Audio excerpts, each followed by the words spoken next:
महाराज जी, आपके चरणों में दंडवत प्रणाम। महाराज जी, क्या ये अनिवार्य है कि जब श्री कृष्ण किसी से अधिक प्रेम करते हैं तो वह उस व्यक्ति के एक एक करके सारी चीजें छीनने लगते हैं, और जब वो व्यक्ति अपने हृदय से रोते हुए श्री कृष्ण को पुकारता है? नहीं, अम्बरीश जी से बड़ा कोई महाभागवत है क्या? चक्रवर्ती सम्राट है। प्रहलाद जी क्या छीना? चक्रवर्ती सम्राट पद दिया, दैत्यराज पद। विभीषण जी लंकापति। भगवान छीनते थोड़ी हैं, भगवान देते हैं। मोह हटाकर ज्ञान देते हैं, तो ज्ञान में कुछ अच्छा ही नहीं लगता। मोह हटाकर ज्ञान देते हैं, नश्वर माया हटा करके शाश्वत सच्चिदानंद में सुख देते हैं। भगवान छीनने वाले नहीं है, भगवान दाता है, देने वाले हैं। उनका मजाक में कोई बात जैसे कही जाए, जो मुझसे प्यार करता है, जिस पर मैं कृपा करता हूं, उसका सर्वस्व नाश कर देता हूं, पहले धन हरण करता हूं, फिर भृत्य परिवारजनों का राग हटाता हूं, तो समझो ना क्या कह रहे हैं। जो माया के प्रति, धन के प्रति लोलुपता है, उसका हटा दिया, मोह हटा दिया, जीवन मुक्त कर दिया, ज्ञान परायण कर दिया, भगवत प्रेमी महात्माओं का संग दे। भगवान देते हैं, नाशवान वस्तुओं का राग हटाकर सत्य वस्तु देते हैं।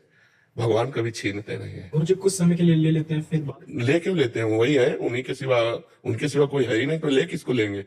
सी राम में सब जग जानी, किसको ले लेंगे? वो तो ऐसे दाता है, जो गाली देता है उसको भी देते हैं, वो जो उनका अपमान करता है, भगवान की निंदा करता है, उसको भी जीवन देते हैं। जियो, आनंद से जियो।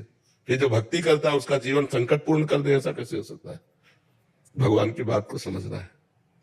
जैसे हम काम क्रोध में फंसे हैं, तो भगवान काम क्रोध रहित कर देते हैं। हम माया में फंसे, भगवान माया रहित कर देते हैं। कितनी बड़ी कृपा हुई, हमारे दुखों को हटा दिया। भगवान सुख देते हैं, दुख छीनते हैं। धन से किसी को सुख आज तक नहीं मिला, तृप्ति नहीं मिली। परम धन भगवान नाम रूपी धन में रति कर देते हैं, संसार के धन से वैराग्य कर देते हैं। कितनी कृपा है उनकी। अगर ऐसा सिद्धांत कहोगे इसका सब कुछ छीन लेते हैं, गलत बात है। जो भगवान से प्यार कर देना है, उसे पूरा संसार प्यार करने लगता है। जो भगवान से प्यार करता है, उसे माया माँ की तरह दुलार करने लगती है। विचार करो, जहां पर कृपा राम की हुई, तहां पर कृपा करे सब कोई प्यार कर रहा है, सब कोई हमें आशीर्वाद दे रहा है। वैसे संतों के पास लोग आशीर्वाद लेने जाते हैं, हमें आशीर्वाद देने आते हैं। स्वस्थ रहो, तुम्हारी दीर्घायु हो, तुम्हें कोई कष्ट ना हो। यहाँ ये आते हैं बूढ़े, ब्रजवासी, पंडित जन, संत जन, ये आशीर्वाद, ऐसे ही तुम बैठे रहो, स्वस्थ रहो, सुखी रहो। भगवान से प्यार करने से मिलता है, छिनता थोड़ा है। तो भगवान के कारण ही तो है। सोचो, अपना लड़का भी अपने से इतना प्यार नहीं करता जितना ये लोग प्यार करते हैं। तो ये कैसे प्यार हो भगवान? तो हम ये कैसे कहते हैं कि छीन लेते हैं? हम तो कहते हैं भगवान दे देते हैं। अज्ञान छीनते हैं, माया छीनते हैं, दुख छीनते हैं, अशांति छीनते हैं, और शांति देते हैं, सुख देते हैं, करुणा करते हैं। ऐसा कैसे हो सकता है? तो गुरुजी, जैसे छीनने से प्राय अगर कोई चीजें अगर परिवार में ही विरुद्ध चल रही हो, सब कुछ करने के बावजूद भी, जैसे हम लोग आपने कहा कि भाई अगर आपका ध्यान सिर्फ जब विपत्ति आती है तभी भगवान की तरफ जाता है, उससे पहले अगर मान लो कि भाई अगर हम लोग लगातार लगे हुए हैं, बिल्कुल, तो उसके बावजूद भी अगर वो विपत्ति मतलब कि नहीं पीछा छोड़ती हो, वो परिवार में। भीष्म जी ने कहा, प्रभु मैं बचपन से ब्रह्मचारी हूं, कोई दुराचार नहीं किया, और आपके महाभागवत हैं भीष्म जी, भगवान के।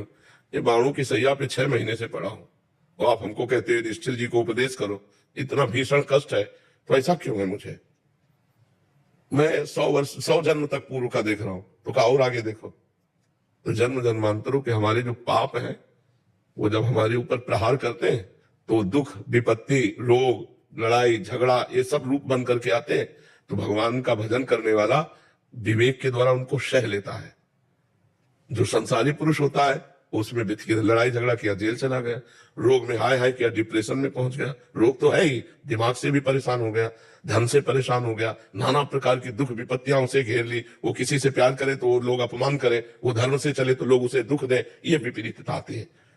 ये सब विपरीतता आने पर भी यदि भगवान का भजन हो रहा, तो हृदय धैर्य रहता है और निकल जाता है। जैसे दिन नहीं रुका तो रात नहीं रुकेगी, ऐसे दुख नहीं, अभी हमारा सुख चल रहा है, फिर दुख आ गया, दुख चल रहा है, फिर सुख आ गया, ये ऐसे चलता रहता है। उसका ज्ञान जो है ना, इतना प्रवीण होता है कि डूबने नहीं देता, न सुख में न दुख में। सुख में डूबने पर अहंकार आता है, दुख में डूबने पर निराशा आती है, शोक आता है।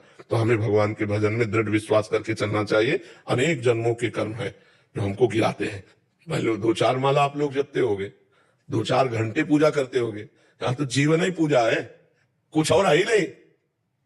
नाम जप करो, भगवान की चर्चा करो, भगवान का चिंतन करो, भगवान, तब दोनों किडनी फेल है। विचार करके देखो ना, तो कर्म का भोग आता है कि नहीं।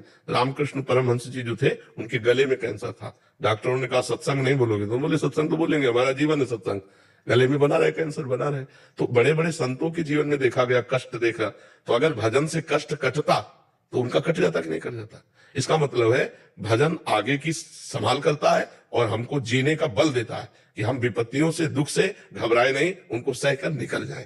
ये कोई ना सोचे कि भजन करते हैं तो बुखार नहीं होगा, जुकाम नहीं होगा, कैंसर नहीं होगा। नहीं होगा, पर तुम व्यथित नहीं होगे, तुम उसको सह जाओगे और सहकर भगवान को प्राप्त कर लोगे। ये बात